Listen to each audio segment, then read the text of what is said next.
আলহামদুলিল্লাহ রাব্বিল আলামিন আসসালাতু ওয়াসসালামু আলা সাইয়্যিদিল আমবিয়া ওয়াল মুরসালিন আম্মা বা'দ ফাআউযু বিল্লাহি মিনাশ শাইতানির রাজীম বিসমিল্লাহির রহমানির রহিম আসসালাতু ওয়াসসালামু আলাইকা ইয়া রাসূলুল্লাহ ওয়া আলা আলিকা ওয়া আসহাবিকা ইয়া হাবিবাল্লাহ আসসালাতু ওয়াসসালামু আলাইকা ইয়া নবিয়াল্লাহ ওয়া আলা আলিকা ওয়া আসহাবিকা ইয়া নূরাল্লাহ।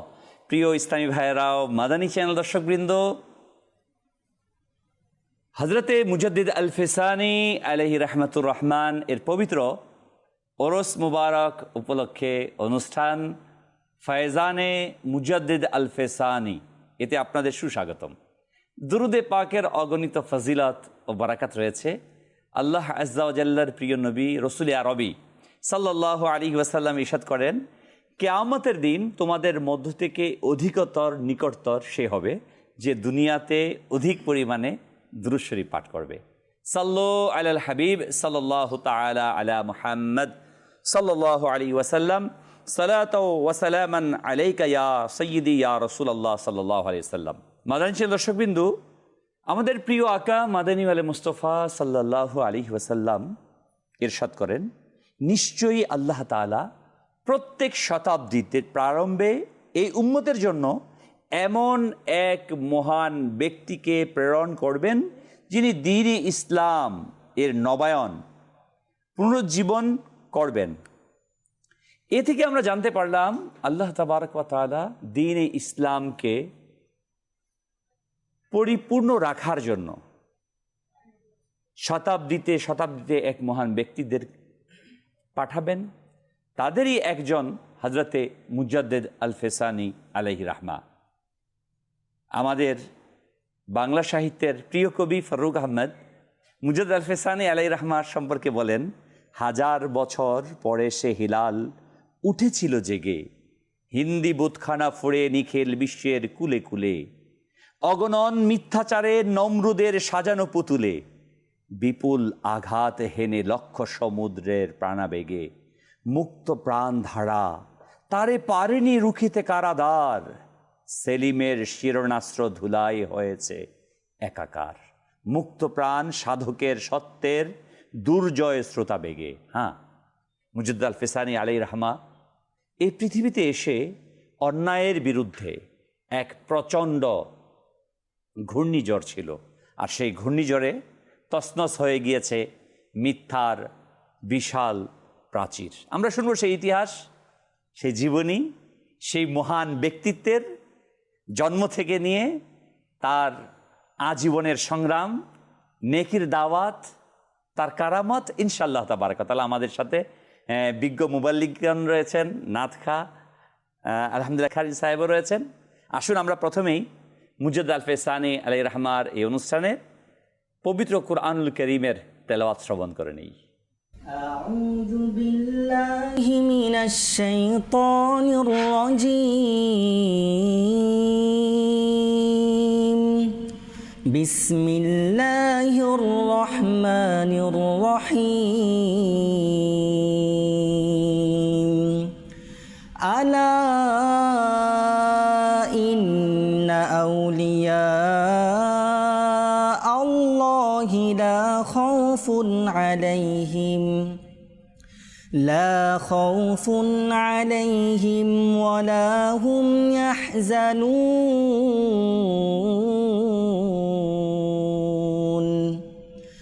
আল্লাযীনা আমানু ওয়া কানু ইয়াত্তাকুন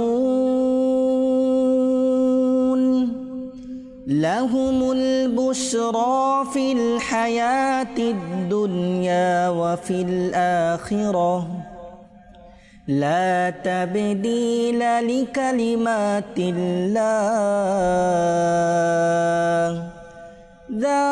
যালিকা হুয়াল ফাওজুল আযীম।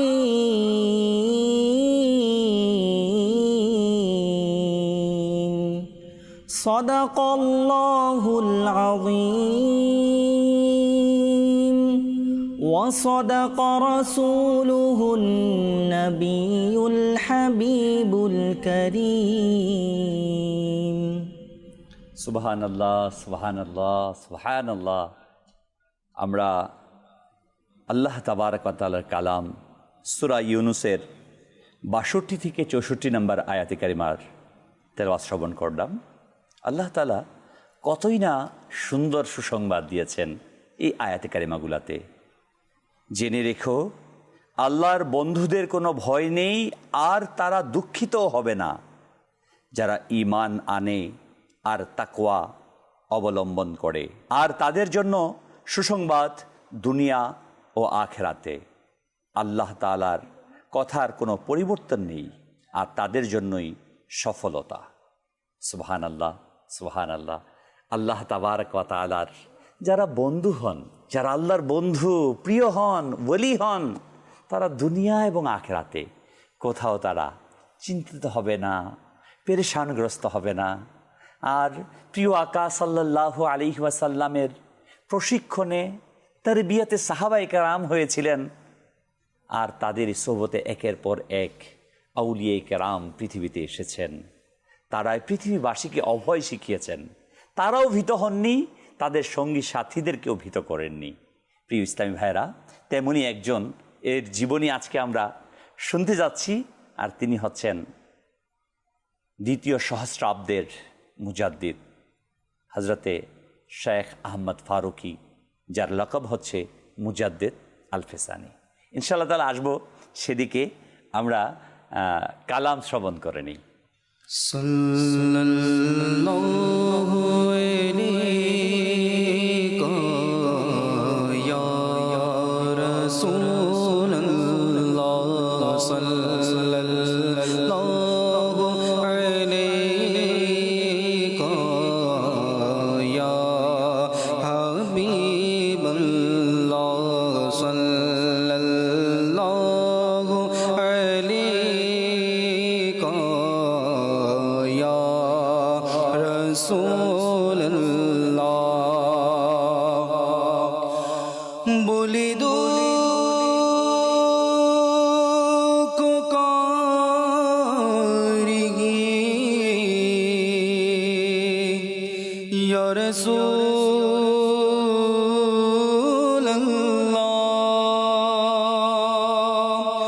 বলি দুঃখ কারিগি তুমি ছাড়া কে বুঝিবে আমার বিরহ বেদনা। মদনী মদিনে ওয়ালে সাল্লাল্লাহু আলাইকা ইয়া রাসূলুল্লাহ, সাল্লাল্লাহু আলাইকা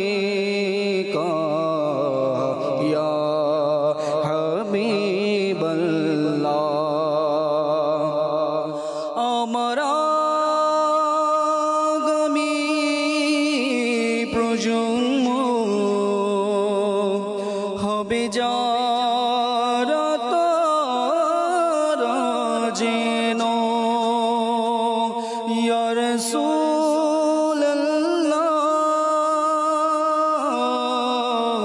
ইয়া হাবিবাল্লাহ। আমার আগামী প্রজন্ম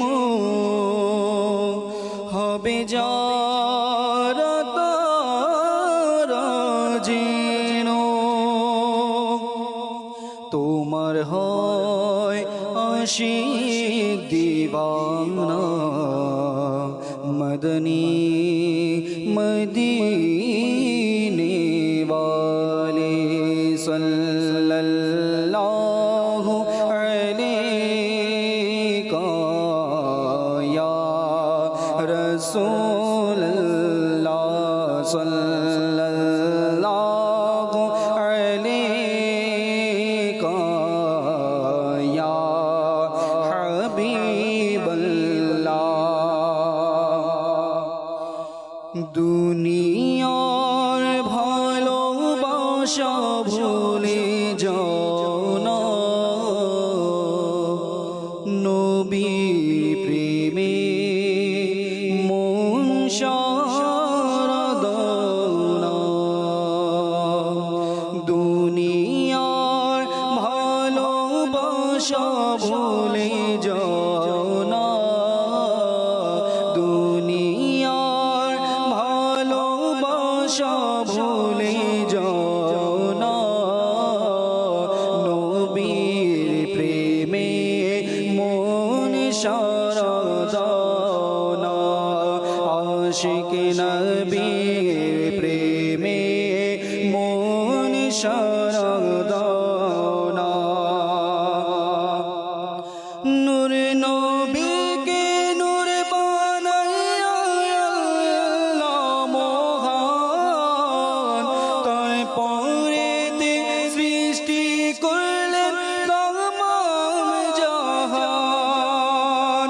নূর নবীকে নূর বানাইয়া আল্লাহ মহান, তার পরেতে সৃষ্টি করলেন তামাম জাহান, তামাম জাহান, তামাম জাহান।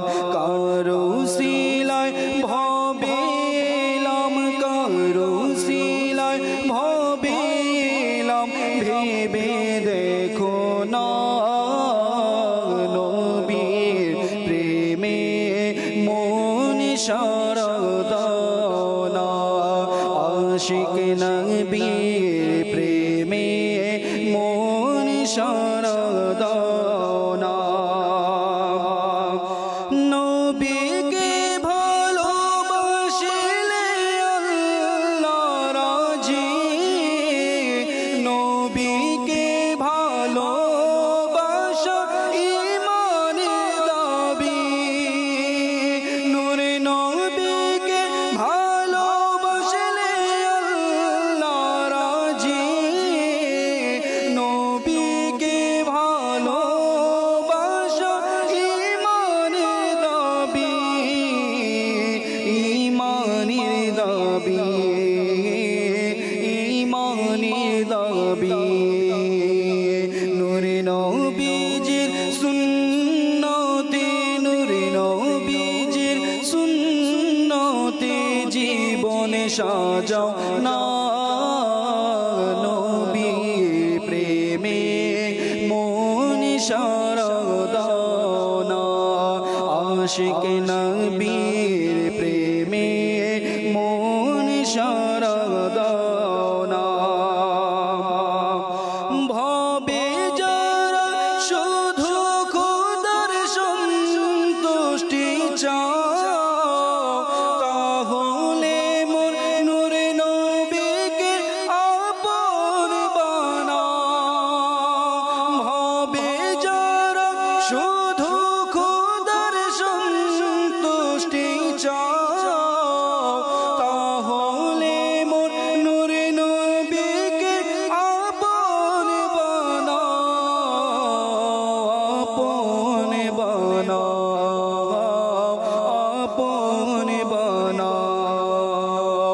নবী আপন হয়ে গেলে, নবী আপন হয়ে গেলে সবই আপনার, নবীর প্রেমে মন সারা দাও না, আশিক নবীর প্রেমে মন সারা দাও না। এই দুনিয়া একদিন তোমায় ভুলে যাবে, আমার দয়াল নবী তোমার কাছে টানিবে। এই দুনিয়া একদিন তোমায় ভুলে যাবে, আমার দয়াল নবী তোমার কাছে টানিবে, কাছে টানিবে, কাছে টানিবে। কারে ভুলে আছো তুমি, কারে ভুলে আছো তুমি ভেবে দেখো না নবীর প্রেমে মন সারদানা আশিক নবীর প্রেমে মন সারদানা দুনিয়ার ভালোবাসা ভুলে যাও না দুনিয়ার ভালোবাসা ভুলে যাও না নবীর প্রেমে মন সারদানা আশিক নবীর প্রেমে মন সারদানা। দর্শকবৃন্দু, নবীর প্রেমে সারা দিয়ে আউলিয়ে কামিলিন তাদের জীবনকে অতিবাহিত করেছেন। নিজেদেরকে রসুল আকরাম নূরে মুজাসসাম সাল্লাল্লাহু আলাইহি ওয়াসাল্লামের সুন্নতে রঙে রঙিন করেছেন। রসুল আকরাম সাল্লাল্লাহু আলাইহি ওয়াসাল্লামের হাদিসে কারিমার মাঝে তিনজন আউলিয়ায়ে কেরামের ব্যাপারে ইঙ্গিত পাওয়া যায়। হ্যাঁ, যেমনটি উলামায়ে কেরাম কিতাবের মধ্যে লিখেছেন যে যত মুজাদ্দিদ আসবেন তাদের মধ্যকার শীর্ষস্থানীয় তিন আউলিয়া কেরামের ব্যাপারে হাদিস শরীফে আসছে। তার মধ্যে প্রথম জন হচ্ছেন পিরানে পীর দস্তগীর শেখ আব্দুল কাদের জিলানী, যার জন্ম 471 হিজরিতে এবং ওফাত মোবারক 661 হিজরিতে। দ্বিতীয় জন হজরতে ইমামে রব্বানী মুজিদ আল ফেসানি শেখ আহমদ ফারুক সেরহিন্দি রহমতুল্লাহ তাআলা আলাইহি, যার জন্ম হচ্ছে 971 হিজরি এবং ওফাত মোবারক হচ্ছে 1034 হিজরি। এবং তৃতীয় জন হচ্ছে হজরতে ইমাম মাহদি আলাইহি রাহমা, যার আগমনের অপেক্ষমান পৃথিবী। হজরতে মুজিদ আল ফিসানি আলাইহি রহমাতুর রহমান এ সম্পর্কে রসুল আকরাম সাল্লাল্লাহু আলাইহি ওয়াসাল্লামের যে হাদিসে কারিমাগুলো উদ্ধৃত হয়, জামিউদ দৌরা কিতাবে উদ্ধৃত দিয়ে রওজাতুল কাইয়ুমিয়া গ্রন্থে উল্লেখ করা হয়েছে যে রসুল আকরাম সাল্লাল্লাহু আলাইহি ওয়াসাল্লাম ইরশাদ করেন, যার সারাংশ হচ্ছে এই যে 11 হিজরি শতকে এমন এক ব্যক্তি প্রেরণ করা হবে যিনি হবেন বৃহৎ জ্যোতিস্বরূপ। তার নাম হবে আমার নামের অনুরূপ আহমদ। হুজুর সাল্লাল্লাহু আলাইহি ওয়াসাল্লামের নাম মুবারক আহমদ, আমার নামের অনুরূপ। তার আবির্ভাব হবে দুইজন পরাক্রমশালী বাদশার রাজত্বকালে। তার সুপারিশে হাজার হাজার লোক জান্নাতে প্রবেশ করবে। মাকামাতে আবুল খায়ের গ্রন্থে হজরতে আল্লামা সুয়ুতি রহমতুল্লাহ তাআলা আলাইহি এর জামিউদ জাওয়ামি নামক কিতাবে উদ্ধৃত দিয়ে উল্লেখ করেন যে এই সংক্রান্ত অপর হাদিসটি হচ্ছে হজরতে আব্দুর রহমান বিন ইয়াজিদ বিন জাবির রাদিয়াল্লাহু তাআলা থেকে বর্ণিত। তিনি হজরতে নবী আকরাম নূরে মুজাসসাম সাল্লাল্লাহু আলাইহি ওয়া আলিহি ওয়াসাল্লামকে ইরশাদ করতে শুনেছেন, আমার উম্মতের মধ্যে এমন এক ব্যক্তি আসবেন যাকে বলা হবে সিলাহ বা সমন্বয়কারী। তার সুপারিশে অসংখ্য লোক জান্নাতে প্রবেশ করবেন।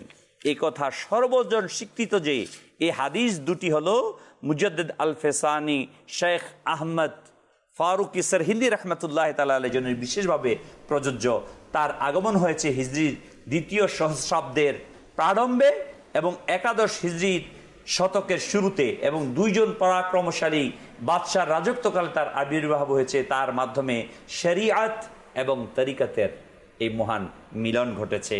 আমরা শুনছিলাম হাদিসে কারিমা সুবহানাল্লাহ, যেই মহান ব্যক্তিত্ব সম্পর্কে আমার প্রিয় আকা সাল্লাল্লাহু আলাইহি ওয়াসাল্লাম ইরশাদ করেছেন, আর যার ফয়জ ধারা ফলগু ধারা সারা পৃথিবীতে আলোক ছটা ছড়িয়ে গিয়েছে, সেই মহান ইমাম হজরতে মুজাদ্দিদ আল ফেসানি, যার ফয়জ বরকাতে আজ সারা পৃথিবীতে ইসলামের পতাকা উড্ডয়মান হচ্ছে, নেকের দাওয়াত প্রচার হচ্ছে। তার আলহামদুলিল্লাহ সিলসিলার মহান ব্যক্তিত্বরা সারা পৃথিবীতে ছড়িয়ে পড়েছেন। আমরা শুনবো তার জীবন সম্পর্কে। আমাদের সাথে মুবাল্লিগ রয়েছে। জি, আজকে সবথেকে বড় কথা হচ্ছে রহমতপূর্ণ যে একটা অনুষ্ঠান, যে ইমাম মুজাদ্দিদ যিনি আল ফেসানি রহমতুল্লাহ তাআলা আলাইহির, তিনার আজকে জীবনী নিয়ে আমাদের যে আলোচনা, মূলত আউলিয়ায়ে কেরাম এবং সলিহিনদের আলোচনার ব্যাপারে, যে ইনদা যিকরি সলিহিনা তানজিলুর রহমা, সুবহানাল্লাহ। যখন নেককার ব্যক্তিদের আলোচনা হয় তখন আল্লাহর রহমত সেখানে নাজিল হতে থাকে। বেশক বেশক। তো আমরা যে আল্লাহর ওলিদের জীবনী কেন আমরা আলোচনা করব এবং তাদের জীবনীকে আমাদের মধ্যে কিভাবে বাস্তবায়ন করব, এই ব্যাপারে আল্লাহর হাবিব সাল্লাল্লাহু আলাইহি সাল্লাম অসংখ্য হাদিসে কারিমা রয়েছে এবং অসংখ্য আয়াতের মধ্যে আল্লাহ তাআলা বান্দাদেরকে ইরশাদ করে দিয়েছেন যে তোমরা আল্লাহর ওলিদের সাথে থাকো, আল্লাহর ওলিদরা যেভাবে চলেছে সে পথকে তোমরা অবলম্বন করো। সুবহানাল্লাহ। বরং নিজেরা আমরা যখন নামাজ পড়ি, আমরা যে নামাজের মধ্যে সর্বপ্রথম যে সূরাটা তেলাওয়াত করি, সেখানের মধ্যে আমরা যে দোয়াটা আল্লাহর কাছে সর্বপ্রথম চাই যে ইহদিনাস সিরাতাল মুস্তাকিম, হে আল্লাহ আমাদেরকে সঠিক যে পথটা রয়েছে সেটাতে আমাদেরকে পরিচালিত করুন। জি, সঠিক পথটা কোনটা পড়ে তা আমরা বলছি আবার সিরাতাল্লাযিনা আনআমতা আলাইহিম, যে আল্লাহ ওই পথটা যেটার মধ্যে আপনি আপনার বান্দাগণকে নিয়ামত দান করেছেন, পুরস্কার প্রাপ্ত করেছেন। তো কোরআনের আরেক পারার মধ্যে আল্লাহ তাআলা এই ব্যাখ্যাটা করে দিয়েছেন কাদের উপর আল্লাহ তাআলার নিয়ামত পুরস্কার প্রাপ্ত করে দিয়েছেন। সুবহানাল্লাহ। তো অপর আয়াতের মধ্যে আল্লাহ বলেন যে মিনান নাবিয়িন ওয়াস সিদ্দিকিন ওয়াস শুহাদা ওয়াস সালিহিন, সুবহানাল্লাহ। আল্লাহ তাআলা পুরস্কার প্রাপ্ত করেছেন নবীদেরকে, সিদ্দিকদেরকে এবং যারা শুহাদা শহীদ হয়েছেন এবং যারা আল্লাহ তাআলার আউলিয়া কিরাম সালিহিন নেককার বান্দা, তারা হচ্ছে সেই নিয়ামত প্রাপ্ত, তারা হচ্ছে সেই পুরস্কার প্রাপ্ত। তো আমরা যারা নামাজি দোয়া করি আল্লাহ আমাদেরকে সঠিক পথে চালাও, তো সেই সঠিক পথটাই হচ্ছে সালিহিনদের পথের তরিকা। সুবহানাল্লাহ। স্বয়ং আল্লাহ তাবারক ওয়া তাআলা আল্লাহর সঠিক সেই বান্দাদের সাথে থাকার জন্য কোরআনের কারিমে ইরশাদ করেন ইয়া আইয়ুহাল্লাযীনা আমানুত্তাকুল্লাহ ওয়া কুনু মাআস সাদিকিন, হে ঈমানদারগণ তোমরা তাকওয়া অবলম্বন করো এবং ওয়া কুনু মাআস সাদিকিন, এবং যারা সত্যবাদী নেককার হয় তোমরা তাদের সাথে থাকো, তাদেরকে মহব্বত করো। বরঞ্চ আমরা যে আল্লাহর ওলিদেরকে মহব্বত করি, তাদের পথকে আমরা অনুসরণ করি, তাদের জীবনীকে আমরা চর্চা করি, কেন করি?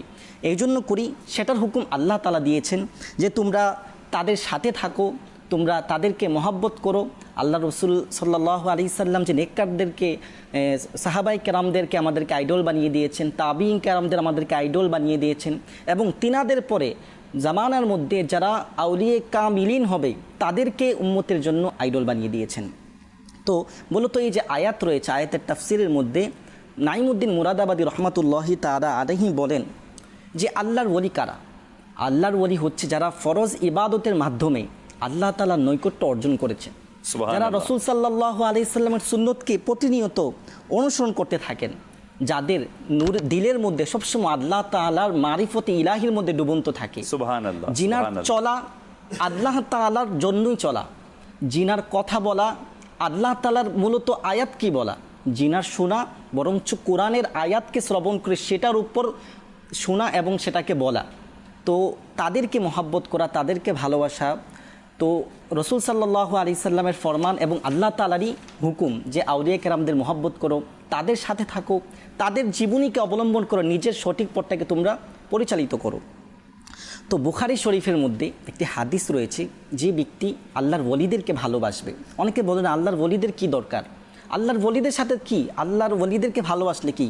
তো তাদেরই আপত্তির জবাবটা আল্লাহ রসুল সাল্লাল্লাহু আলাইহি সাল্লাম আরও আগিয়ে দিয়ে দিয়েছেন।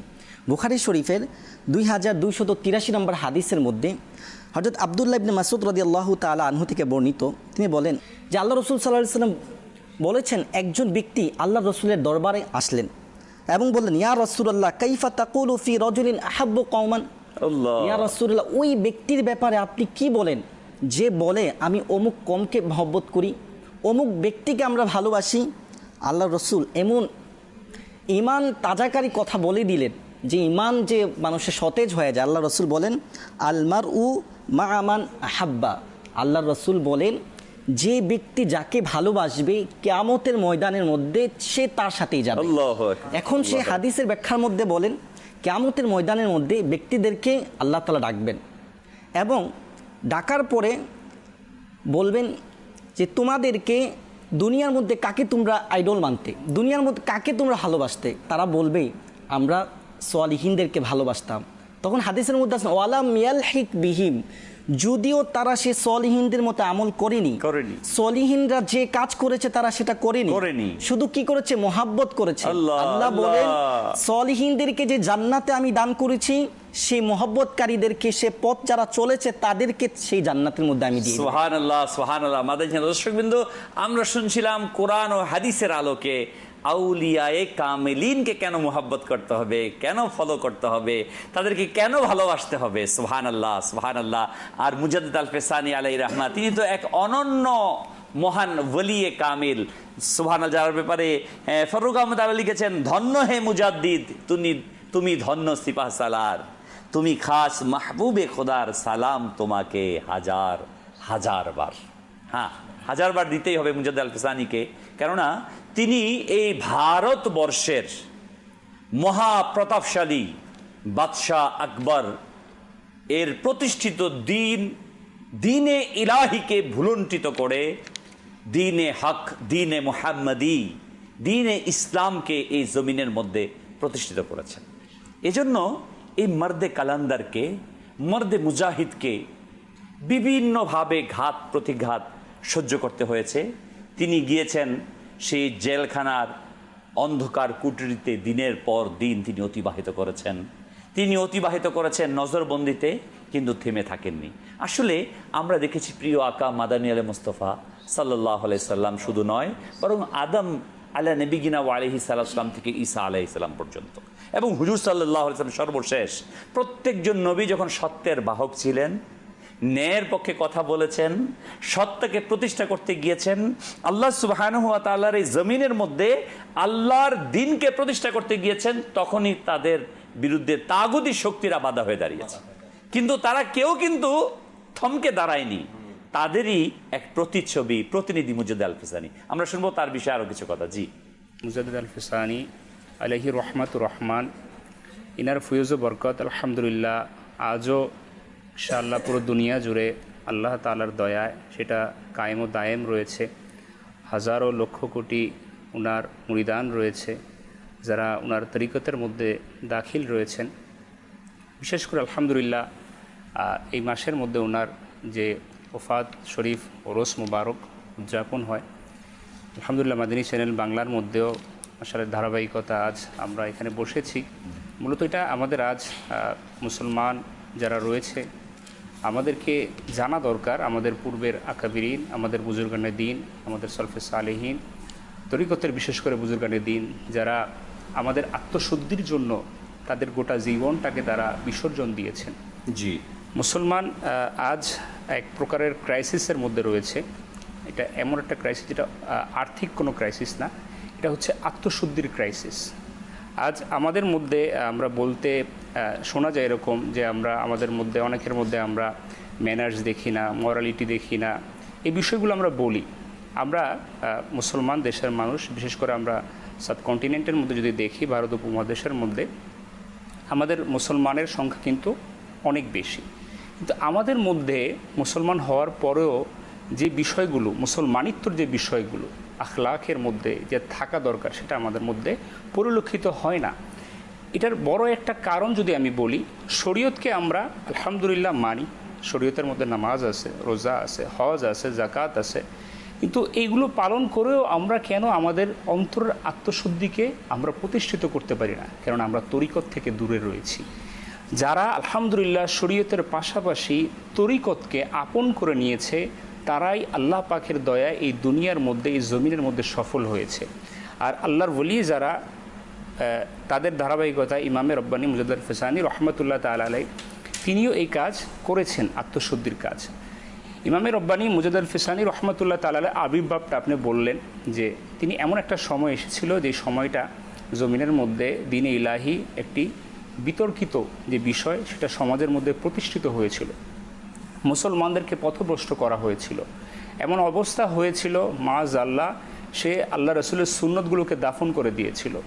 এমন অবস্থা পরিলক্ষিত হয়েছিল, সে সালামকে পরিবর্তন করে সে নিজস্ব চিন্তাধারা দিয়ে সে সালামকে নিজে অভিমোদন করেছিল। হ্যাঁ, যেখানে সালাম আমার আল্লাহ রসুলের সুন্নত মোবারক হতে আসসালামু আলাইকুম রহমতুল্লাহ, সে সেখানে কি বলল? আল্লাহু আকবার জাল্লে জালালাহু।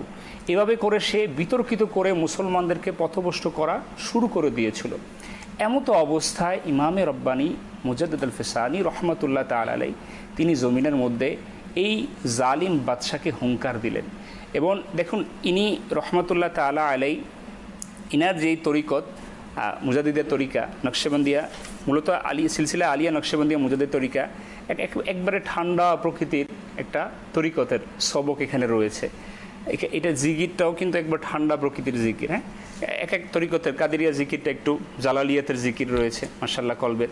তো ইমামে রব্বানী মুজাদ্দিদ আল-ফিসানি রহমতুল্লাহ তাআলার এই সবকে থাকার পরও, কেননা উনি ফারুক আজম রাদিয়াল্লাহু তাআলা আনহুর সিলসিলার বংশের মধ্যে ছিলেন, তো যার কারণের মধ্যে এটাও কিন্তু এটার প্রভাব পায় যে বাদশাহ আকবরের ওই দিনে ইলাহি যখন প্রতিষ্ঠিত হয় তিনি তখন হুঙ্কার দিয়েছিলেন। একমাত্র মার্দে কালান্দার যিনি তখন নিজের জবানকে খুলেছিলেন দ্বীনে ইসলামকে প্রতিষ্ঠিত করার জন্য। তো মুজাদ্দিদ আল-ফিসানি রহমতুল্লাহ তাআলা আলাইহির যদি আমরা তার শৈশবকাল দেখি, ছোটোবেলাতে তিনি কি করলেন, কোরআনের হাফেজ তিনি সম্পূর্ণ করলেন। আল্লাহর ওলিরা ইনাদের শিক্ষাটা কিন্তু ছোটোবেলা থেকেই শুরু হয় আল্লাহ পাকের দয়ায়, আল্লাহ তাআলার দয়ায় এনারা মনোনীত থাকেন আলহামদুলিল্লাহ। আর যে বড় একটা শিক্ষা যেটা আমাদের আজ বর্তমান মা বাবার জন্য, যে সবকের যে বিষয়, দিনের যে সবক, সেটা মা বাবার থেকেই শুরুটা হওয়া, সেটা ইমামে রব্বানী মুজাদ্দিদ আল-ফিসানি রহমতুল্লাহ তাআলা আলাইহির বাবা থেকেই কিন্তু আব্দুল আহাদ রহমতুল্লাহ তাআলা আলাইহি, তার বাবা স্বয়ং প্রথম তাকে তিনি এই দিনের শিক্ষা তাকে প্রদান করেন। এভাবে করে যদি দেখেন ইমামে রব্বানী মুজাদ্দিদ আল-ফিসানি রহমতুল্লাহ তাআলা আলাইহির যে জীবনের মধ্যে দেখা যায় তিনি আলহামদুলিল্লাহ ওনার আব্বাজানের কাছ থেকে দিনী শিক্ষার পাশাপাশি ওই তৎকালীন সময় অসংখ্য বুজুর্গানি দিন, অসংখ্য ওস্তাদের কাছে তিনি দিনী শিক্ষা অর্জন করেন। এভাবে করে তিনি দিন শিখতে শিখতে আল্লাহ পাকের দয়ায় তিনি খুব অল্প বয়সের মধ্যে আল্লাহ পাকের দয়ায় তিনি শরীয়তের যে ইলম সেটাকে তিনি হাসিল করেন। মুজাদ্দিদ আল-ফিসানি রাহমাতুল্লাহ তাআলা আলাইহির ওই সময়টা ছিল বাদশাহ আকবর। জি, বাদশাহ আকবর, মাদানী চ্যানেল দর্শকবৃন্দ, বাদশাহ আকবর কিন্তু দুনিয়াবি কোনো জ্ঞানী ছিলেন না, সে মূর্খ ছিলেন, সে বিভিন্ন ব্যক্তির দ্বারা প্রভাবিত হতো। মুজাদ্দিদ আল-ফিসানি রহমতুল্লাহ যেদিন জন্মগ্রহণ করেন তার ব্যাপারে ঘটনা আসছে যে বাদশাহ আকবর সে ঘুমিয়েছিলেন, হঠাৎ করে তিনি ভয়ঙ্কর এক স্বপ্ন দেখে জেগে উঠলেন। কি দেখলেন?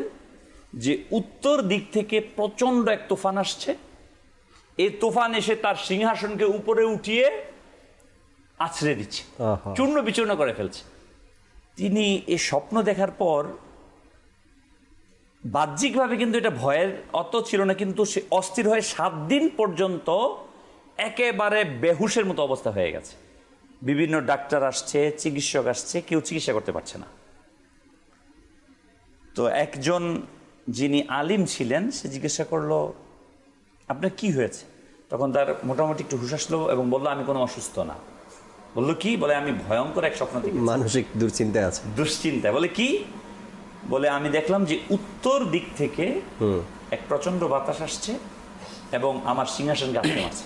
তখন তিনি বললেন, জ্যোতির্বিদ এবং আরো যারা ছিল, যে আজ হয়তো বা কোনো এক ব্যক্তির জন্ম হয়েছে যিনি আপনার এই রাজ সিংহাসনকে পরিবর্তন করে দেওয়ার ক্ষমতা রাখে।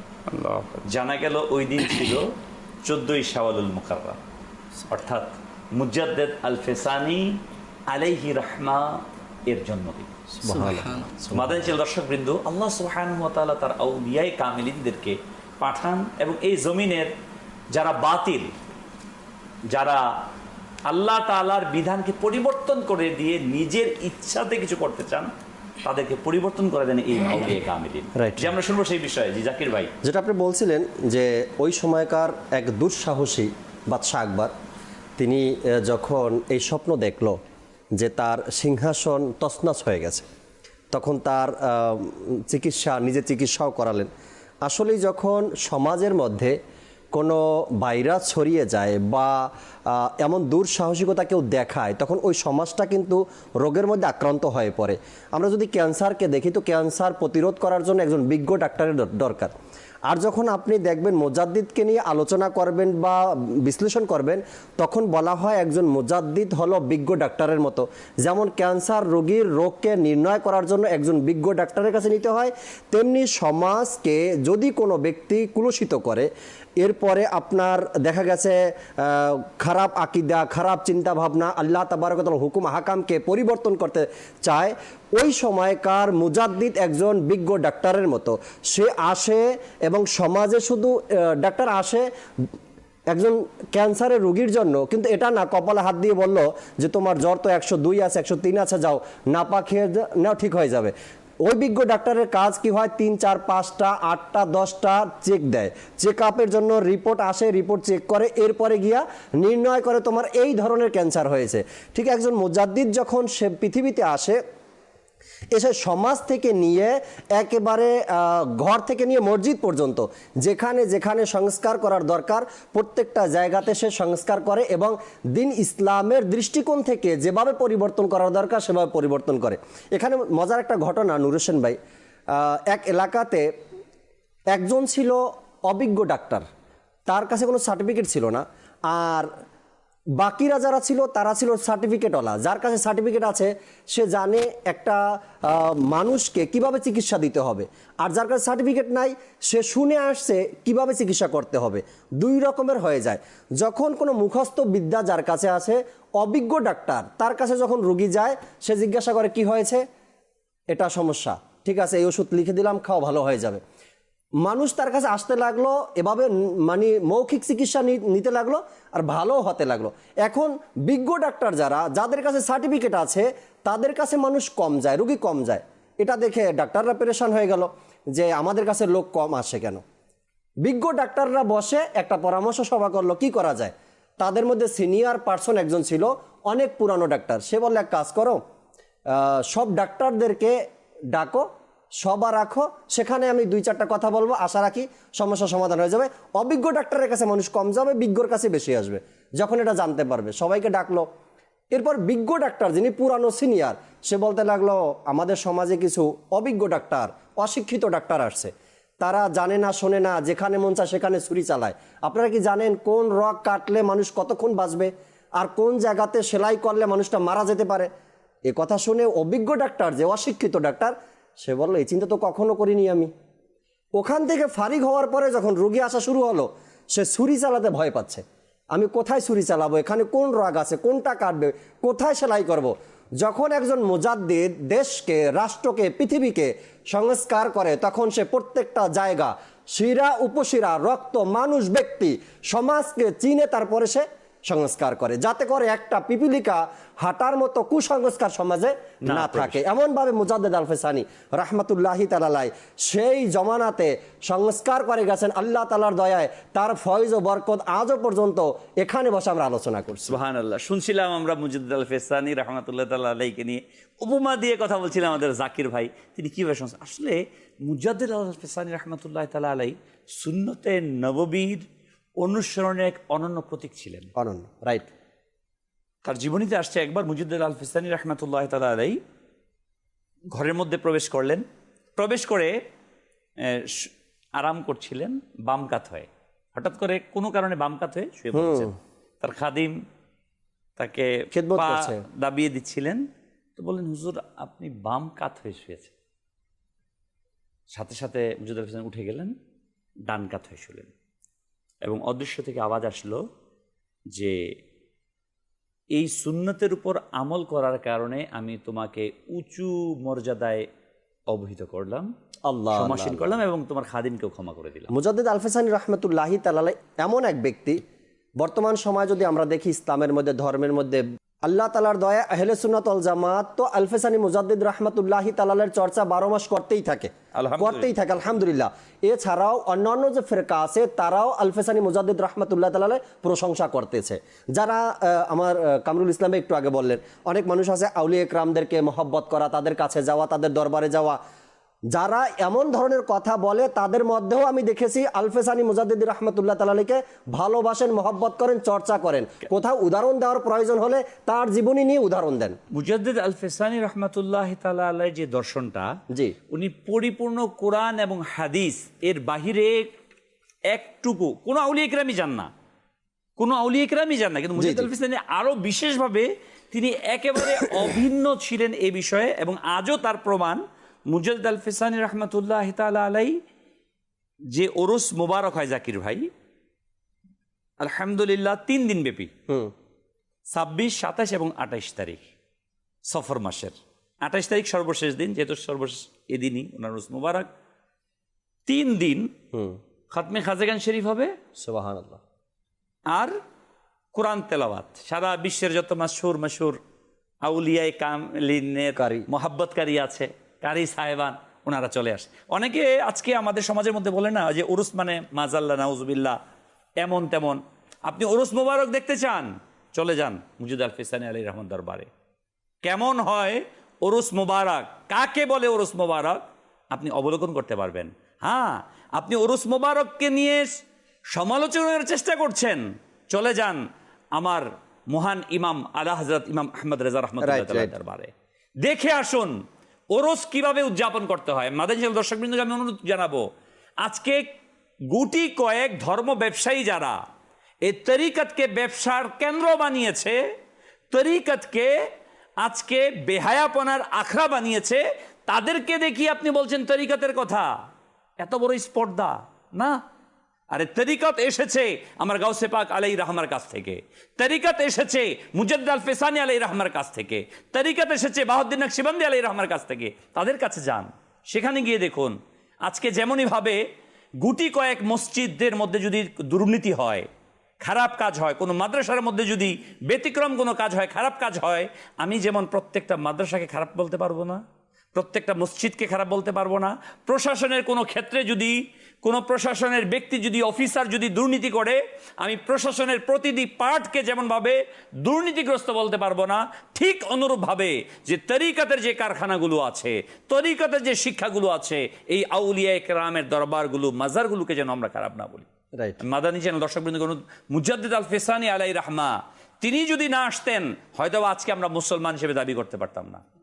ইতিহাস এটাই শিখায়, মুজাদ্দিদ আল ফেসানি। কারণ আল্লাহ সুবহানাহু ওয়া তাআলা ভাই পৃথিবীটাকে এমনভাবেই তৈরি করেছেন, এমনভাবে সাজিয়েছেন। আমরা পৃথিবীর ইতিহাসে দেখি, যখন নমরুদ নামে এক ব্যক্তি পৃথিবীতে আসলো, নিজেই খোদা দাবি করলো, জি। আল্লাহ তাআলা তাকে প্রতিহত করার জন্য ইব্রাহিম আলাইহিস সালামকে পাঠিয়েছেন। যখন ফেরাউন নামে কলঙ্কিত এক নরপিচাস পৃথিবীতে এসেছে, আল্লাহ তাবারক ওয়া তাআলা তাকে প্রতিহত করার জন্য তার নবী মুসা আলাইহিস সালামকে পাঠিয়েছেন। পৃথিবীর যখন অমানিসায় ঢেকে গিয়েছিল, আইএমএ জাহিলিয়াতে ডুবে গিয়েছিল, আল্লাহ সুবহানাহু ওয়া তাআলা এই জমিনের মধ্যে সিরাজাম মুনিরাকে পাঠিয়ে পুরো পৃথিবীকে আলোকিত করেছেন। সুবহানাল্লাহ, সুবহানাল্লাহ, পৃথিবীর ইতিহাস তো তাই বলে না।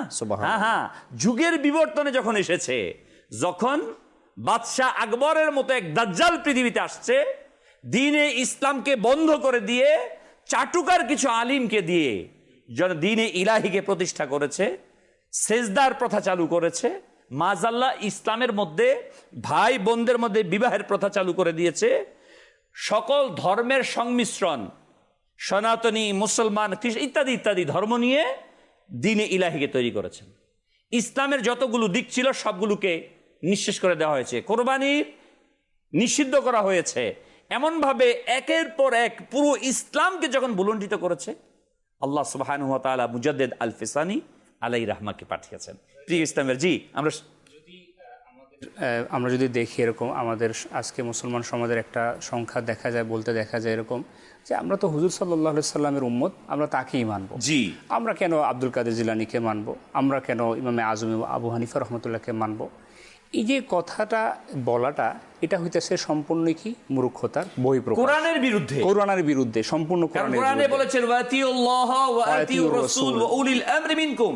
জি, এই যে আজ মানুষ, এটা মানুষের ইতিহাস না জানার কোরআন না জানার কারণে, কোরআন না জানার কারণে, কোরআনই তো ইতিহাস, আল্লাহ পাকের দয়ায়। তো এই হুজুর সাল্লাল্লাহু আলাইহি সাল্লাম আমাদের হচ্ছেন সর্বশেষ নবী। হুজুর সাল্লাল্লাহু আলাইহি সাল্লামের জাহিরি জিন্দেগি যখন শেষ হয়ে যায়, আল্লাহ রাসূল সাল্লাল্লাহু আলাইহি সাল্লাম যাওয়ার পর আর কোনো নবী আসবে না, অর্থাৎ নবুয়তের দরজা এখানেই বন্ধ। এরপরে বেলায়েতের যে দরজা সেটা শুরু হয়েছে।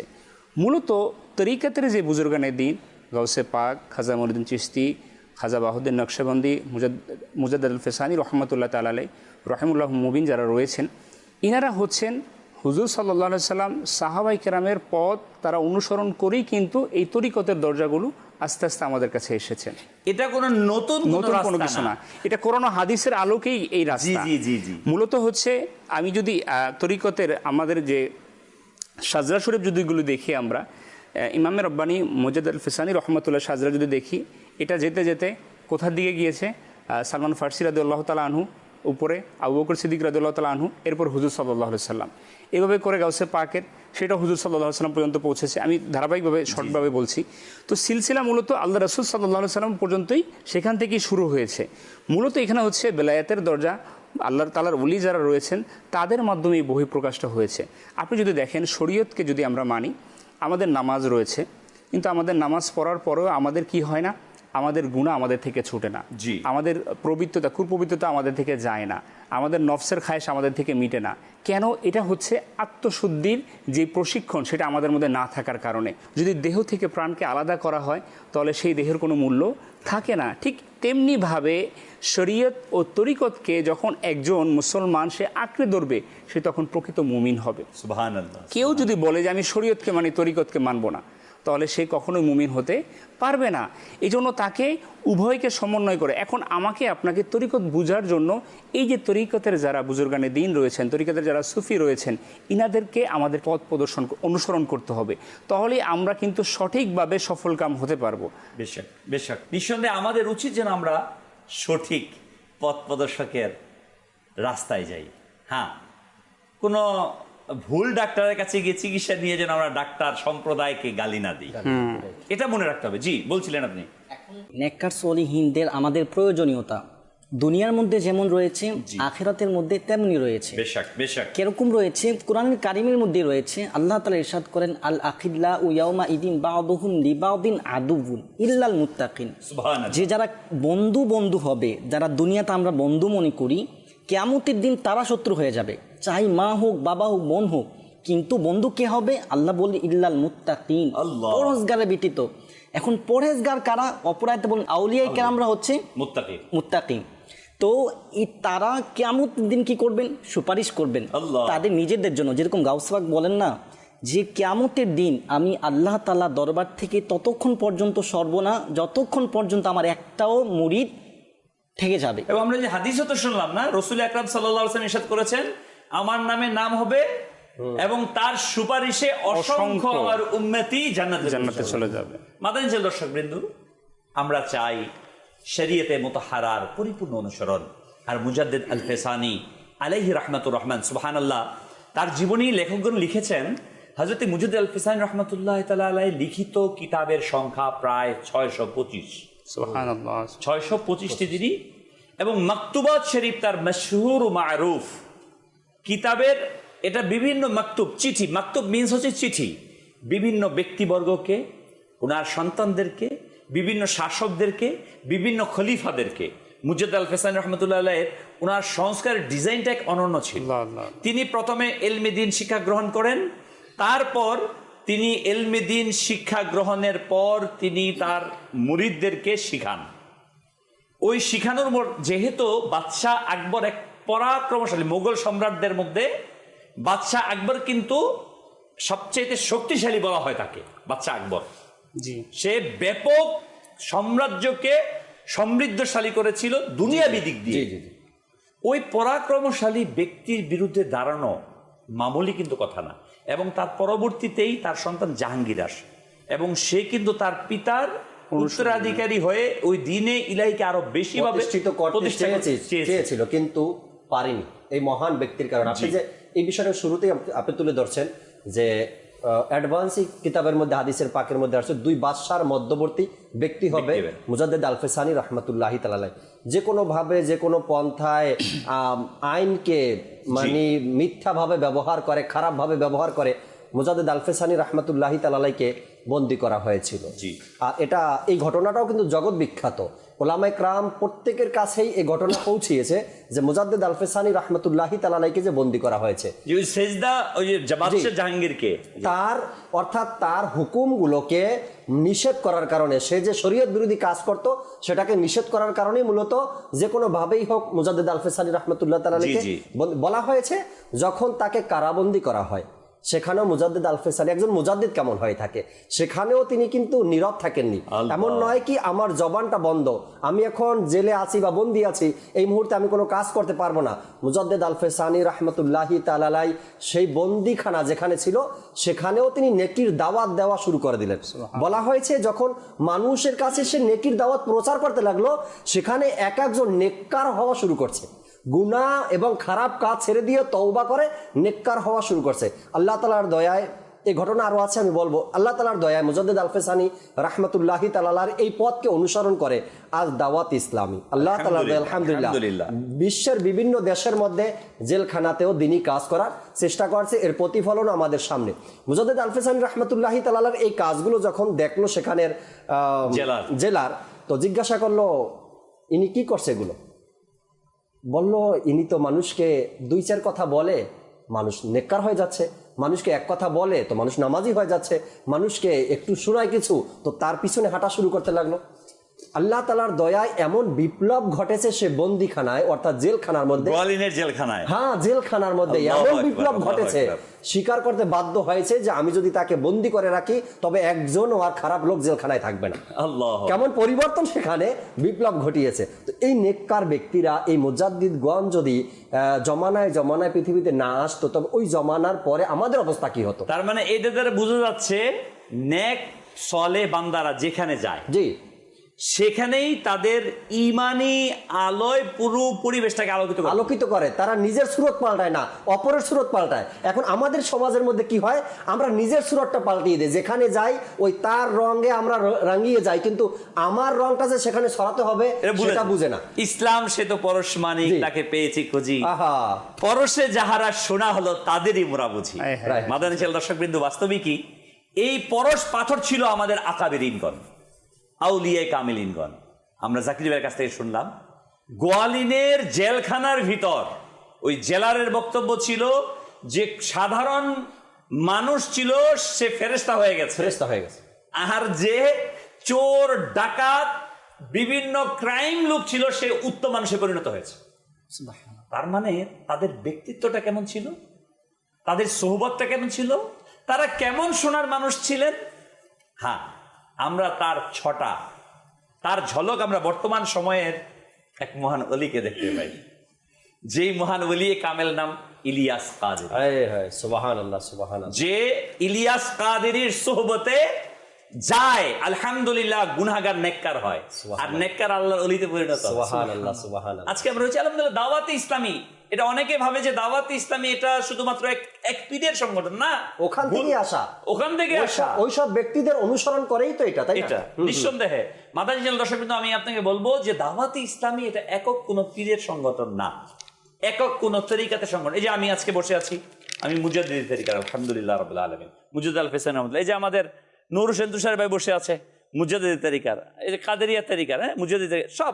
দাওয়াতে ইসলামী মানে হচ্ছে গাউসে পাকের গোলাম, দাওয়াত ইসলামী মানে হচ্ছে মুজাদ্দিদ আল ফেসানির গোলাম, দাওয়াত ইসলামী মানে হচ্ছে খাজা বাহাউদ্দিন নকশবন্দি, খাজা চিশতি, খাজা মঈন চিশতি রহমতুল্লাহ তাআলার গোলাম, অর্থাৎ আউলিয়ায়ে কামিলিনের গোলাম। সর্বশেষ আমরা প্রিয় নবী সাল্লাল্লাহু আলাইহি ওয়াসাল্লামের গোলাম। অতএব আসুন আমরা এদিক এবং সেদিক নয়, আমরা সহি আল্লাহ প্রদত্ত, নবী সাল্লাল্লাহু আলাইহি ওয়াসাল্লাম প্রদর্শিত, সাহাবায়ে কেরাম অনুসৃত পথ আর মত আহলে সুন্নাত ওয়াল জামাতকে আঁকড়ে ধরি। আমরা আরো শুনবো আলোচনা, কিছু কালাম শুনে নেই, কালাম শুনে ইনশাআল্লাহ তাআলা। জি, বলবো কারে মনের ব্যথা, তুমি থাকতে হে নবী, বলবো কারে মনের ব্যথা, তুমি থাকতে হে নবী, যাব আমি বলো কোথা, তুমি থাকতে গে নবী, বলবো কারে মনের ব্যথা, তুমি থাকতে গে নবী, প্রিয় নবী, তুমি থাকতে গে নবী, যাব আমি বলো কোথায়, তুমি থাকতে গে নবী, বলবো কারে মনের ব্যথা, তুমি থাকতে গে নবী। যারে আজ এ দিল বেকারার, আকাশ তলে মাটি যেমন আলোর সম্ভার, পায়ে সিতারা শরম যে এই ধুলিকণা দেখে, হেথায় গোপন মর্দে মুমিন সাহেবে আসরার। এই কবিতাটা আমাদের প্রিয় কবি আল্লামা ইকবাল লিখেছিলেন আর কাব্যিক অনুবাদ করেছেন ফররুক আহমেদ।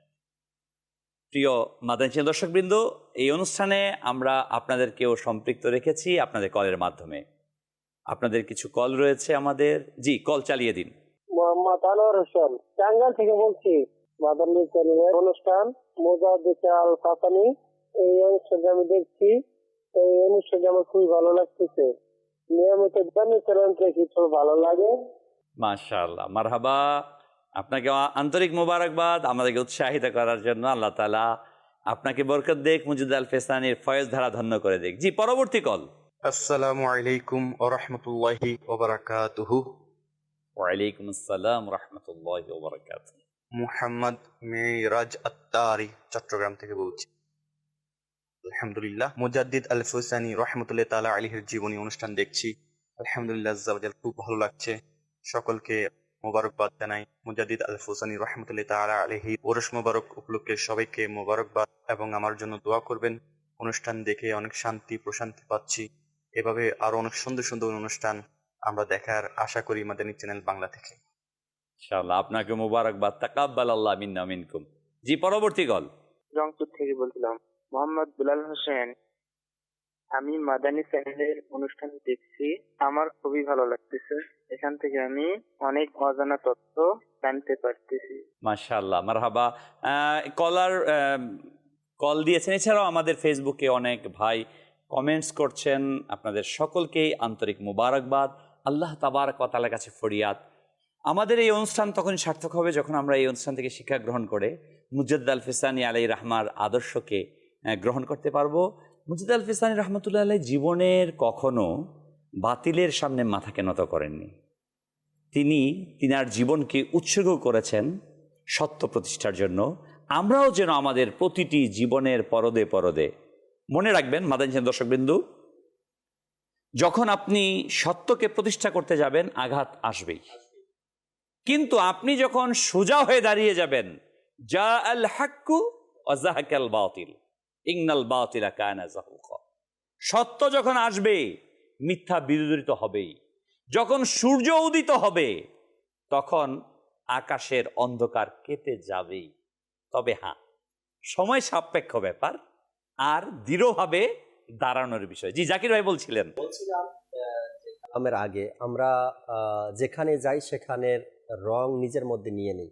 জি, আজও পর্যন্ত কিছু মানুষকে দেখা যায় যে তারা যেখানেই যাবে সেখানে গিয়ে একটা শরীয়তের মাসলা তো আমরা জানি, কোনো ব্যক্তি মিথ্যাটা বলল আর আমি যদি সেখানে মাথাটা এভাবে নাড়াই তো সেটা আমি মিথ্যাকেই আশ্রয় দিলাম, সমর্থন করলাম। তো আমরা কি করি, সেখানে সুদ ঘুষ হারাম জুয়া যা কিছু আছে, আমি এমন একটা জায়গাতে পৌঁছালাম সেখানে নিজের রংটাকে সরাতে পারি না, আমরা তাদের রংটাকে নিয়ে নিই, সেখানে গিয়া খারাপটাকে ও হারামটাকে আমরা হ্যাঁ বলে সমর্থন করে চলে আসি। এটা করা একদম ঠিক হবে না। আমাদের পূর্বপুরুষ যারা তারা যেটা অনুসরণ করে গেছে দেখিয়ে গেছে, এটার উপরে আমাদেরকে থাকতে হবে। হাদিস শরীফে আছে, যখন তুমি অন্যায় দেখো জি সেটা হাত দিয়ে প্রতিরোধ করো, রাইট, না হলে মুখ দিয়ে প্রতিরোধ করো। না পারলে তোমার অথরিটি নাই, লেভেল নাই, তুমি দিল থেকে অন্তর থেকে সেটাকে তুমি ঘৃণা করো। আর এটা হলো দুর্বল ইমানদারের পরিচয় বলা হয়েছে। বলছিলাম মুজাদ্দিদ আল ফেসানি রাহমাতুল্লাহি তাআলার সেই জেলে বন্দি করার অবস্থাটা, তখন যখন জেলার দেখলো যে তার মাধ্যমে জেলের ভিতরে যত কয়েদিরা ছিল, অপরাধীরা ছিল, পাপীরা ছিল বা সমাজের কীটনাশকরা ছিল, তারা ধীরে ধীরে পরিবর্তন হতে লাগলো। একটা সময় সে তার নিজের সিদ্ধান্ত পরিবর্তন করলো যে আমার ওই সিদ্ধান্ত নেওয়াটা ভুল হয়েছে, আমি আবার নিজের পরিবর্তন করছি সিদ্ধান্ত, আমি চাচ্ছি আপনাকে মুক্ত করে দিব। তবে আরেকটা প্রস্তাব তার কাছে রেখেছিলেন যে আপনি আমার ধর্ম বিষয়ক সহযোগী উপদেষ্টা হন বা আমার সহায়ক হবেন ধর্মের ব্যাপারে। তখন মুজাদ্দিদ আল ফেসানি রাহমাতুল্লাহি তাআলা মনে মনে ভাবলেন ভালো একটা সুযোগ এসেছে ইসলামের জন্য, সমাজের জন্য, দেশের জন্য, মুসলমানের জন্য, যদি আমার একটু কাজ এখান থেকে হয় অসুবিধা কোথায়। তিনি রাজি হলেন, কিন্তু কয়েকটা শর্ত সাপেক্ষে। এই শর্তে আপনার কাজ বা আপনার উপদেশটা আমি হতে পারি। শর্তগুলাও ভালোই ছিল, যে 7টি শর্ত ছিল। মসজিদ যে শহীদ করা হয়েছে সেগুলোকে নির্মাণ করা, কোরবানির ব্যাপারটা যে আপনি তুলে ধরলেন এটাকে আবার বহাল রাখে, এরকমের কিছু, জি হ্যাঁ, বিচারকের সামনে সেজদা এটাকে বিলুপ্ত করা, এই রকমের 7টা শর্ত দিয়ে তারপরে তিনি সেখানে ধর্ম উপদেষ্টা হলেন। এরপরে যখন সেই ব্যক্তি জেলার নিজের কাজটা শুরু করে দিলেন, ধীরে ধীরে নিজের কাজ শুরু করলেন। এরপর সেখান থেকে তিনি বাকিবিল্লাহ রহমতুল্লাহি তাআলাই তার ওখানে গিয়ে এরপরে নিজের সন্তানদের কাছে চিঠি লিখলেন, আমার শেষ সময়, তোমাদেরকে আমি কাছে পেলাম না, তোমরা অনেক দূরে, আমিও অনেক দূরে। এরপরে কিতাবের মধ্যে যা আসছে, তিনি শেষ বয়সে সিরহিন্দ শরীফের মধ্যে নিজের বাকি জীবনটা ইবাদত করে সেই জেলার অতিবাহিত করেছেন। কিন্তু সোহবতটা কার ছিল? মুজাদ্দিদ আলফেসানি রহমতুল্লাহ তাআলা, যেখানে ওই জেলারকে ভুল সিদ্ধান্ত নেওয়াটাই শিক্ষা দেওয়া হতো, সেখানে মুজাদ্দিদ আলফেসানি রহমতুল্লাহ তাআলার সংস্পর্শে থেকে সে ভুল সিদ্ধান্তটাকে পরিপূর্ণ বিপরীত করে সঠিক সিদ্ধান্তে উপনীত করেছেন। এবং নিজেকে শেষ পর্যন্ত যেই আয়াতে কারিমা আমরা ইমাম সাহেব থেকে শুনলাম, সিরাতাল মুস্তাকিমের পথে, সেই মুস্তাকিমের পথে সে নিজেকে ফিরে নিয়ে এসেছেন। আর এটা আল্লাহ তাআলার কত বড় দয়া যে আউলিয়া একরামের সংস্পর্শে থাকা। জহির ভাই, একটা বিষয়, আমরা আউলিয়া একরামের কাছে কেন যাই? এই যে মুজাদ্দিদ আলফেসানি রহমতুল্লাহি তাআলার কথা শুনছি, সে কি বাংলাদেশের কেউ? বাংলাদেশের কেউ না। যদি আমরা খুঁজি তো তার বংশের কাউকে পাওয়া যাবে কিনা তাও আমি সঠিক জানি না, মুশকিল। মুজাদ্দিদ আলফেসানি রহমতুল্লাহ বংশের কাউকে পাওয়া যাবে কিনা। কিন্তু এই বাংলার জমিনে বসে এখন রাতের বাজে 10:15, এই সময়তে আমরা তার আলোচনা কেন করছি? একটা ভালোবাসা, একটা টান তার প্রতি, যে সে ইসলামের জন্য, ধর্মের জন্য কিছু করে গেছেন, কোরবানি, আত্মত্যাগ যা করে গেছেন সেটা অতুলনীয়, অতুলনীয়। মাদানী চ্যানেল দর্শকবৃন্দ, আমরা শুনছিলাম মুজাদ্দিদ আলফেসানি রহমতুল্লাহ বিনোদিক, তিনার বাহ্যিক শরীয়তের ইলম শিক্ষার পাশাপাশি তার ছিল অনন্য আধ্যাত্মিক শক্তি। আর আমরা সাধারণরা আউলিয়া কামিলিনের এই আধ্যাত্মিক শক্তি শুধু মানে আমরা বুঝে থাকি তার কারামতকে বুঝে থাকি। এই তিনি আশ্চর্যকর, জাকির ভাই, যে ঘটনা ঘটিয়েছেন তাইলে কিন্তু আমরা বুঝে নেই যে তিনি অনেক বড় আল্লাহর ওলি। আসলে ব্যাপারটা কিন্তু তা না। এছাড়াও তিনি অনেক বড় আল্লাহ। হ্যাঁ, মুজাদ্দিদ আলফেসানি রহমতুল্লাহ অগণিত কারামতও ছিল। যেমনটি আসছে যে খ্রিস্টান পাদ্রির দল বাদশাহ জাহাঙ্গীরের কাছে আসলেন, এসে বিভিন্ন জাদু দেখাতে লাগলেন। দানা দেওয়ার সাথে সাথে গাছ উঠে যাওয়া, ফল হয়ে যাওয়া। এর ফলে বাদশাহ জাহাঙ্গীর তার দিলের মধ্যে ইসলাম ধর্মের একটা ব্যতিক্রম অবস্থা, টালমাটাল হালত তো রয়ে গেল।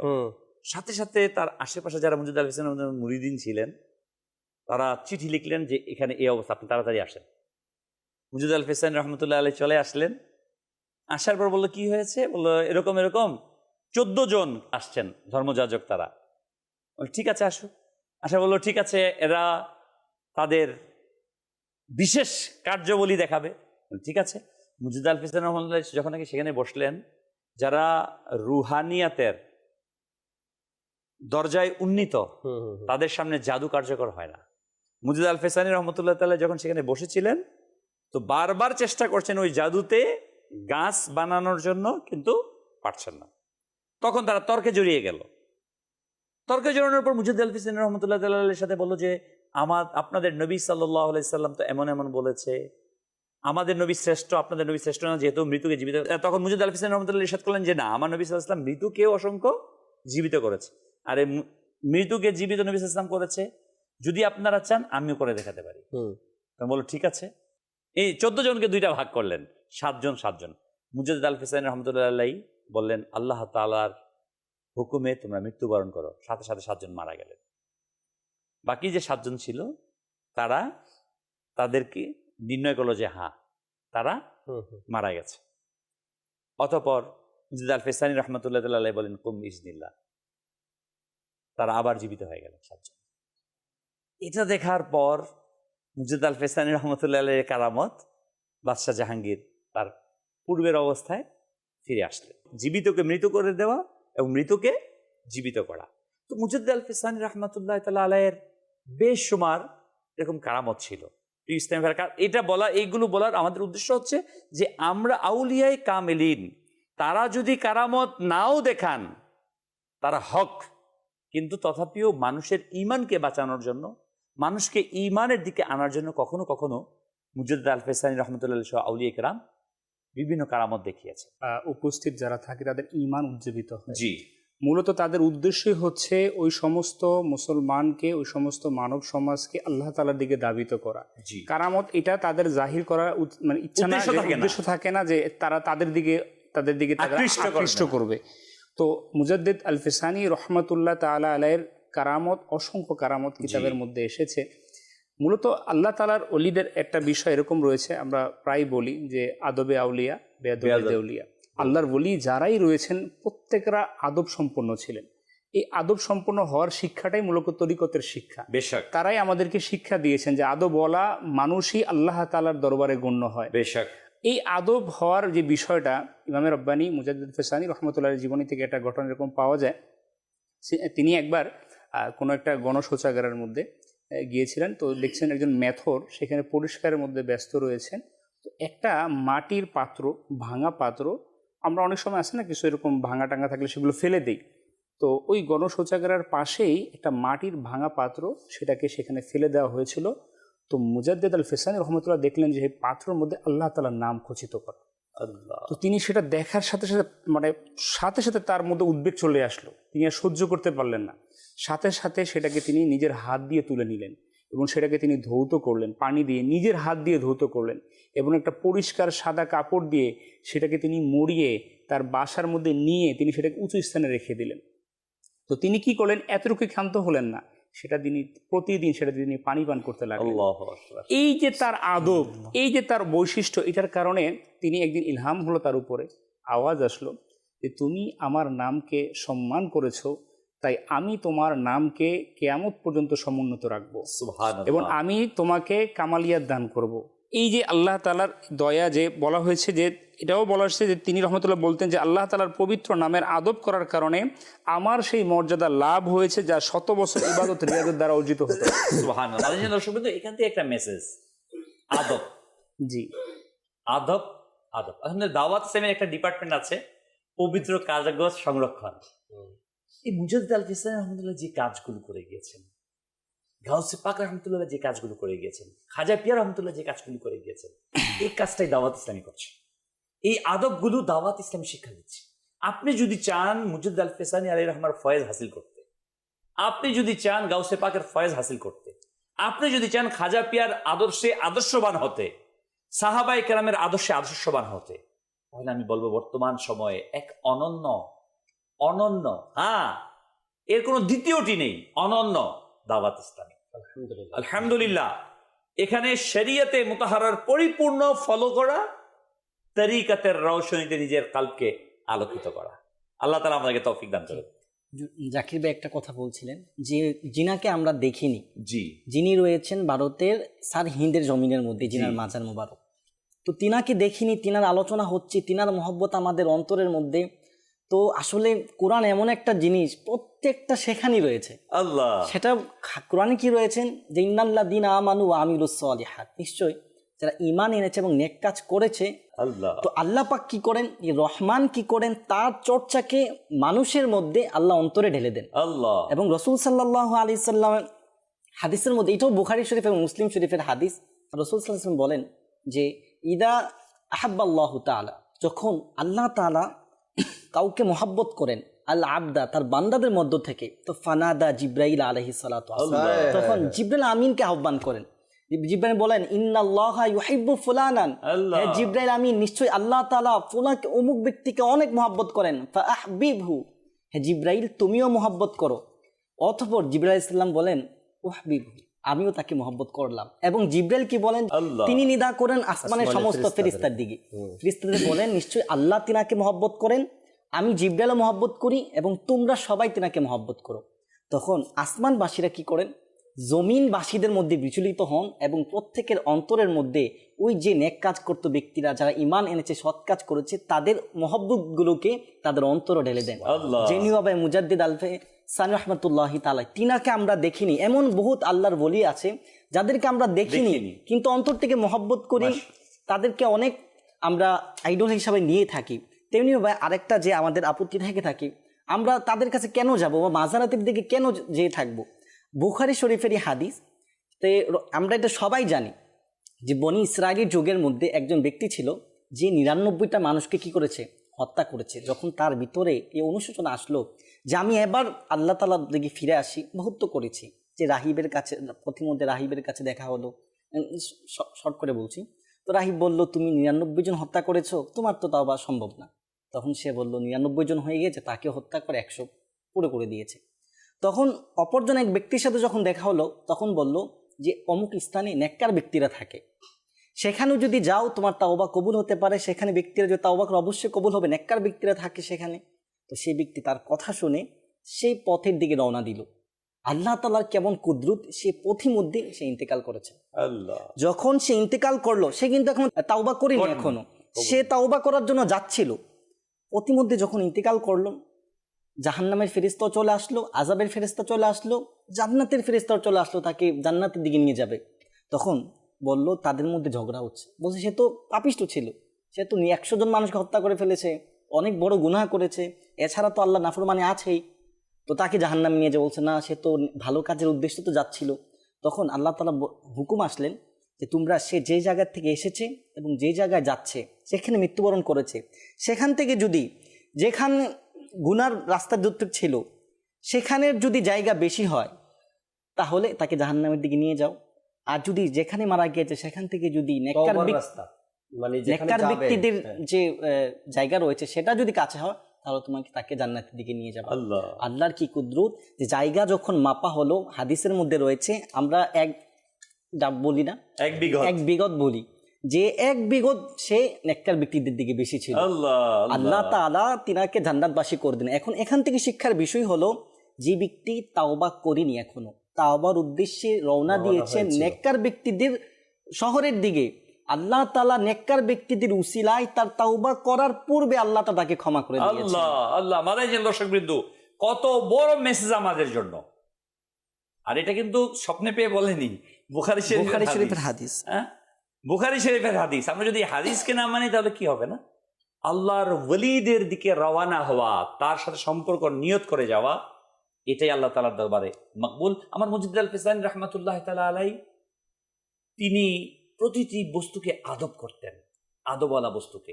যেমন মুজাদ্দিদ আল-ফিসানী, যার শাইখ তরিকাত আমির আহলে সুন্নাত দামাত বারকাতুল আলিয়া তার কিতাবে মুজাদ্দিদ আল-ফিসানী রাহমাতুল্লাহ জীবনীর মধ্যে লিখেছেন যে একবার মুজাদ্দিদ আল-ফিসানী রাহমাতুল্লাহ তাআলা আলাইহি বিছানার উপর আরামের জন্য বসলেন। বসার পর অস্থির হয়ে তিনি নেমে গেলেন বিছানা। কি ব্যাপার? তো বিছানা উঠিয়ে দেখলেন সেখানে কিছু কাগজ আছে, সেখানে লেখা। ওই লেখা কাগজ বিছানা, আমাদের কিন্তু অভ্যাস কি, গ্রামের সাধারণত আমরা যখন ছোট সময় দেখতাম বিভিন্ন লেখা টেখা বিষয়গুলো বিছানার নিচে রাখা হয়, এটা আদবের খেলাফ। মুজাদ্দিদ আল-ফিসানী রাহমাতুল্লাহ আলাইহির বিছানায় যে যখন কাগজটা ছিল, সাথে সাথে তিনি বের করে উঁচু জায়গার মধ্যে রেখেছি। আমরা অনেক সময় বলি আরে এই ছোট কাজটা না, ফরজ যেটা সেটা তো করতেই হবে, ওয়াজিব যেটা সেটা তো করতেই হবে।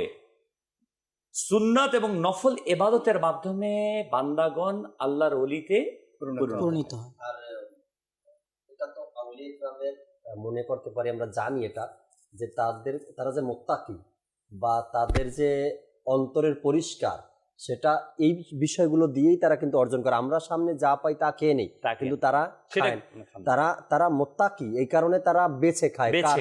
মুজাদ্দিদ আল-ফিসানী রাহমাতুল্লাহ তাআলার ব্যাপারে কিতাবের মধ্যে যেটা এসেছে, তিনি 17 বছর বয়সে লেখাপড়া কমপ্লিট করেছেন। জি, যদি অসাধারণ ব্যক্তি না হয় তবে বলেন আমাকে যে 17 বছর বয়সে কোন ব্যক্তির লেখাপড়া শেষ হয়? এবং 18 বছর বয়সে তিনি কিতাব লিখেছেন। ফার্স্ট যখন কিতাব লেখে তখন তার বয়স 18 বছর। এবং ওই কিতাবের মধ্যে কেমন কিতাব লিখেছেন? ওয়ারাসাতুল আম্বিয়া, ওলামা ইকরাম যে নবীর উত্তরসূরি, এ বিষয় এবং আলিম হওয়ার পর একজন আলিমের করণীয় কি, বর্জনীয় কি, এই বিষয়গুলো সেখানে তিনি তুলে ধরেছেন।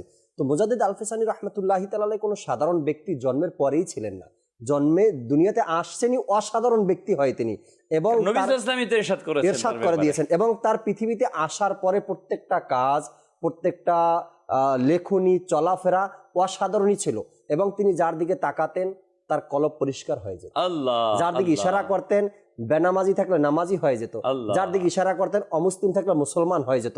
যে দেশের দিকে ইশারা করতেন যদি ওই দেশের উপরে এমন কোন নির্যাতন হতো তবে সেটাও পরিবর্তন হয়ে যেত। এমন মহান ব্যক্তি ছিলেন মুজাদ্দিদ আল-ফিসানী। একেবারে আমরা অনুষ্ঠানের শেষের দিকে চলে আসছি। সর্বশেষ বিষয়ে যদি কিছু বলার থাকে মেসেজ একটু দিয়ে দেন তুষার ভাই। জি, সুন্দর সুন্দর। মাশাআল্লাহ। আমাদের এখন বর্তমান প্রজন্ম যারা আমরা রয়েছি, যারা আমরা ইসলামের দিকে ধাবিত আছি, আমরা চেষ্টা করছি নামাজ পড়ার জন্য, নামাজ পড়ছি। আমাদের এটা শরীয়তের পাশাপাশি আমাদের এটা খুব প্রয়োজন, সেটা হচ্ছে তরিকতকে চর্চা করা। তরিকতকে চর্চার মাধ্যমেই কিন্তু আমার আপনার আল্লাহ তাআলার দরবারের সফলতার যেই দ্বারপ্রান্ত সেটার মধ্যে আমি পৌঁছে যেতে পারবো। এই জন্য আমাকে আপনাকে যেটা করতে হবে, বুজুর্গানে দিন, আমাদের তরিকতের যারা বুজুর্গ রয়েছেন তাদের জীবনীকে আমাদেরকে স্টাডি করতে হবে, পর্যালোচনা করতে হবে। এবং বর্তমানে একজন এমন কামেলে পীর যারা রয়েছেন, এই বুজুর্গানে দিন যারা রয়েছেন তাদের কাছে আমাদেরকে যেতে হবে। জি, অর্থাৎ বায়াত, শিষ্যত্ব গ্রহণ করতে হবে।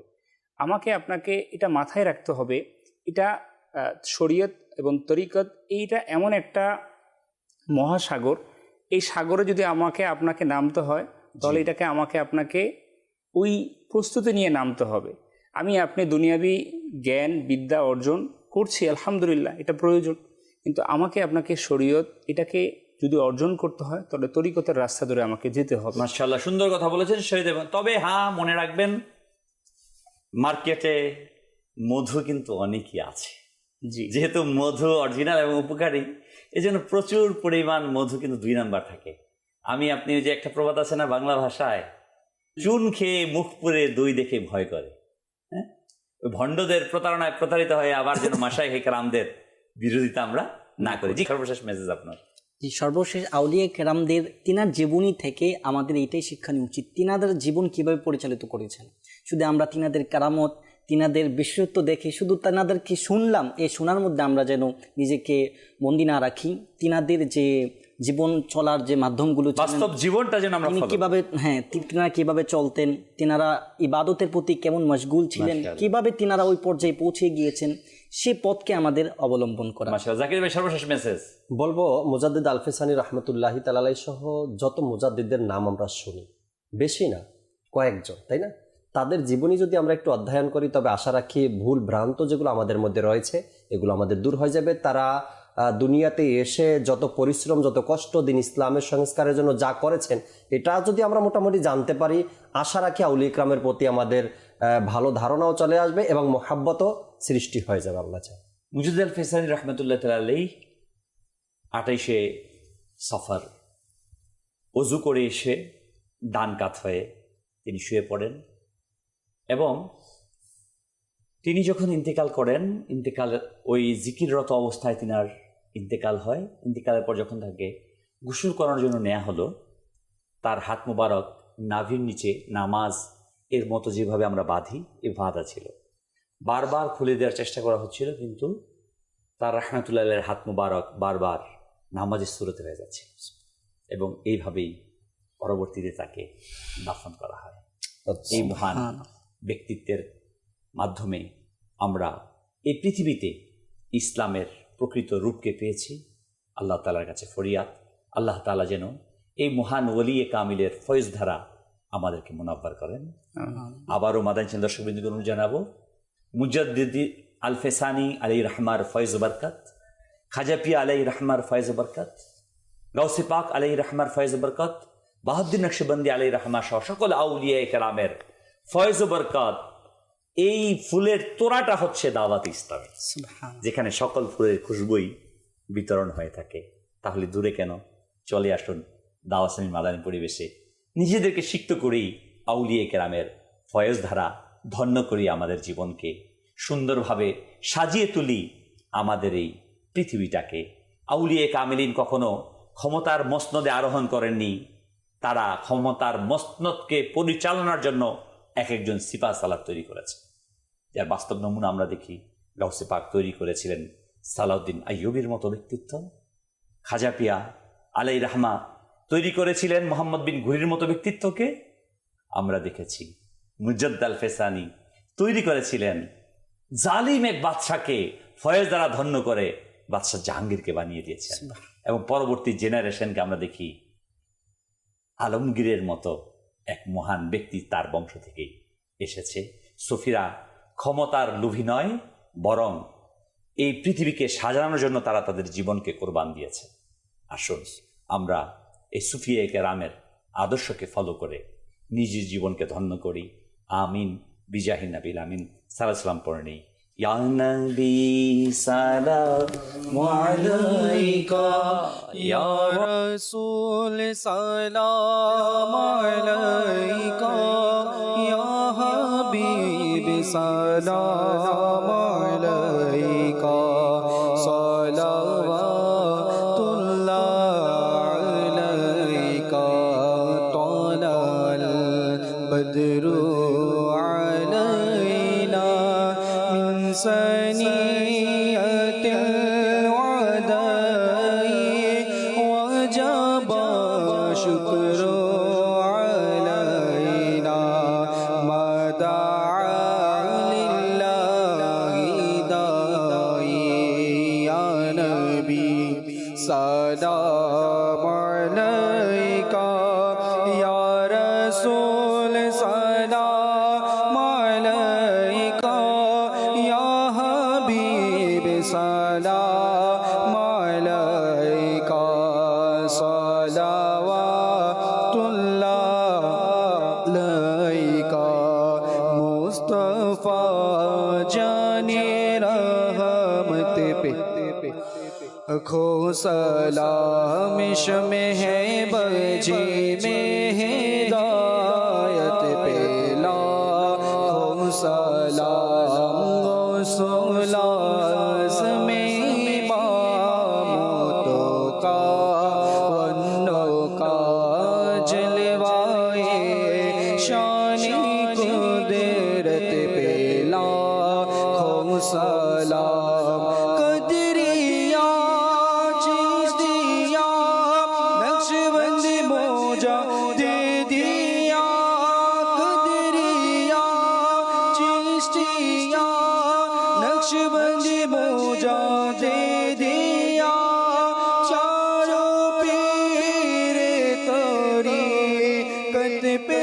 लाखों सलाम मुस्तफा जाने रहमत पे लाखों सलाम में बजे में हिदायत पे लाखों सलाम রাসূলুল্লাহ ওয়া আলা আলিকা ওয়া আসহাবিকা ইয়া নূরুল্লাহ। মাওলাই করিম আল্লাহ আযজা ওয়া জাল্লা আমাদের পিতামাতা ও সকল মুসলিম উম্মতের গুনাহকে ক্ষমা করে দাও। হে আল্লাহ আযজা ওয়া জাল মুজাদ্দিদ আল ফিসানি আলাইহি রাহমাতুর রহমান সহ সকল আউলিয়ায়ে কেরামের ফয়েজ ও বরকত দ্বারা আমাদেরকে ধন্য করে দাও। হে আল্লাহ আযজা ওয়া জাল্লা আমাদের এই প্রিয় মাতৃভূমি বাংলাদেশের প্রতি খাস রহমত নাজিল করো। হে আল্লাহ আসমানি জমিনি হাওয়াই বালা থেকে আমাদের প্রত্যেককে মাহফুজ রাখো। হে আল্লাহ আমাদের এই প্রিয় মাতৃভূমিকে অভ্যন্তরীণ ও আন্তর্জাতিক সকল প্রকার ষড়যন্ত্র থেকে হেফাজত করো। শেখে তরিকাত আমির আহলে সুন্নত সহ সকল উলামায়ে আহলে সুন্নত মাশায়েখ আহলে সুন্নতকে সুদীর্ঘ নেক হায়াত দান করো। আমাদের আপন আপন পীর ও মুর্শিদ যারা বেঁচে আছে তাদেরকে সুদীর্ঘ হায়াত দাও। যারা ওফাত পেয়েছে মাওলায়ে করিম তাদের দরজাকে বুলন্দ করে দাও। আমাদের প্রত্যেকের কলবকে মাওলা তোমার মারিফাতের আলো দ্বারা আলোকিত করে দাও। ইয়া মুকাল্লিবাল কুলুব সাব্বিত কলবি আলা দীনিক ইয়া মুকাল্লিবাল কুলুব সাব্বিত কলবি আলা দীনিক সুবহানাকা আল্লাহুম্মা বিহামদিকা লা ইলাহা ইল্লা আনতা আস্তাগফিরুকা ওয়া আতুবু ইলাইক। ইন্নাল্লাহা ওয়া মালাইকাতাহু ইউসাল্লুনা আলান নবী ইয়া আইয়ুহাল্লাযীনা আমানু সাল্লু আলাইহি ওয়া সাল্লিমু তাসলিমা সাল্লাল্লাহু তাআলা আলা মুহাম্মদ সাল্লাল্লাহু আলাইহি ওয়া সাল্লাম বিহাক্কি লা ইলাহা ইল্লাল্লাহ মুহাম্মাদুর রাসূল।